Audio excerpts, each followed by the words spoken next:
everybody, and welcome back to Movie Files, here with a new movie review for the Netflix original film I.O., which stars Margaret Qualley and Anthony Mackie. Now, this is a film that was not on my radar, guys. I was shooting my Glass spoiler-free and spoiler review, putting it together, uploading on YouTube, and as doing so, I turned on Netflix. And one thing I love about Netflix, when they got something new, they're just going to put it right in your face. So I checked out the trailer, looked interesting enough, so I am here to give you my thoughts on this film, spoiler-free thoughts of this movie. Now, before I get into my pros and cons and give you guys a score, and since it's a Netflix film, let you know if it's actually worth streaming, I want to welcome all those that are new to Movie Files. If you haven't already, hit that subscribe button. Make sure you hit that notification bell at the same time so you can stay up to date with all of our latest content. Now, jumping into the pros, before I get into that, let me give you a little bit of synopsis. I'm going to leave the trailer below because, like I said, the trailer was what hooked me. It looked pretty interesting. Again, I like Anthony Mackie from his MCU appearances as Falcon and some of his other films,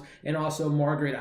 One of my favorite shows of all time is The Leftovers, and she was great in that show. And also, she had a smaller role in A Nice Guy. So I'm a big fan of both actors in this film. So that was my hook. I'm gonna leave that trailer below so you guys can see what I saw that kind of piqued my interest. But the synopsis of this film basically goes: a young scientist searches for a way to save a dying Earth. She finds a connection with the man who is racing to catch the last shuttle off of the planet. Now, without getting too much into the story, basically the synopsis sums it up pretty well. You have this character, Sam, who is a young scientist trying to figure out a way how to bring people back to Earth, because people left the Earth years ago to go off to this planet close to Jupiter called Io. You have Anthony Mackie's character, Micah, who comes to her to kind of meet this doctor to kind of find out some things about, how they can save Earth. And if they can't, they got to go off to Jupiter because the last shuttles will be leaving in, I believe it was 3 or 4 days. So kind of jump into my positive. This is a sci-fi film. I'm a big sci-fi fan. And this compares to some other Netflix movies. I mean, Hollywood loves post-apocalyptic movies, as we know. But this was a more grounded version of that. There was no creatures. There's no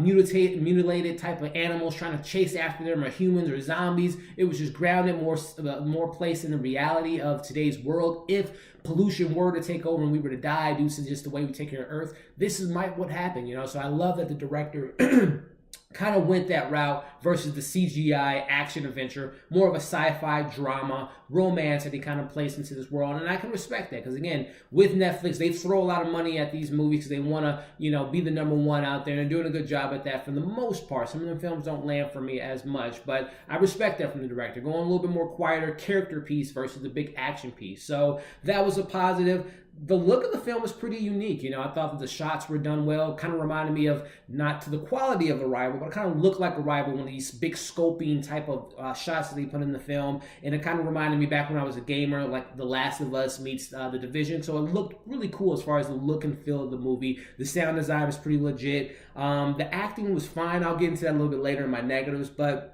I will say too, there were some good character moments amongst Sam and Micah. They have these, they talk about a lot of poetry in this film, some famous poets. There's a particular scene that Micah is telling her about Plato, about the human connection and how important it is not to be alone. I kind of like that moment.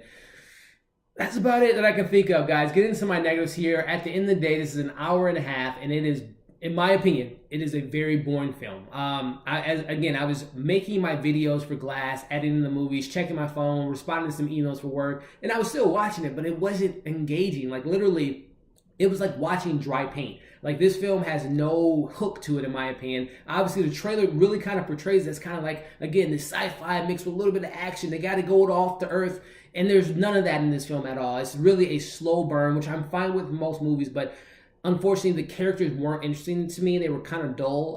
The relationship is really weird. At one point in this film, I thought Michael was going to be more of a help this girl get to Jupiter for she can, continue on with her life because she's a younger character. But they have this weird romance towards the middle of the film that I thought was kind of misplaced. But I don't know. This film, when you're going to have a film based on two characters, literally there's 3 actors that are seen on screen, and you have Tom Payne that's voicing this other actor. You don't see him on screen, but if you're going to rely on 2 main people to lead this film, you got to have some interesting characters, and unfortunately, I did not find these characters interesting. Again, I thought the dialogue was fine at moments, but then it was just some weird character moments, and it just it was just boring at the end of the day, guys. I can go on with some more negatives, but overall, it's on Netflix. Is it worth streaming? I don't think so. There's some other content on Netflix now. The Punisher Season 2. There's another movie I want to check out today that I'm going to do a review for tomorrow.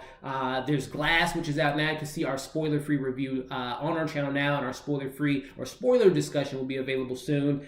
So I don't think it's worth checking out. Overall, I'm giving this film a 2 out of 5. Unfortunately, it had good ideas. It just didn't land for me. It was just quite boring, to be honest. But there you have it. Let me know if you've seen this Netflix film, and if so, let me know your thoughts on it. Did you find it as boring as I did? Comment below, share this video, like this video, give it a thumbs up, and again, subscribe to our channel. Check out our Glass review, as well as other content in our channel that we have on there now.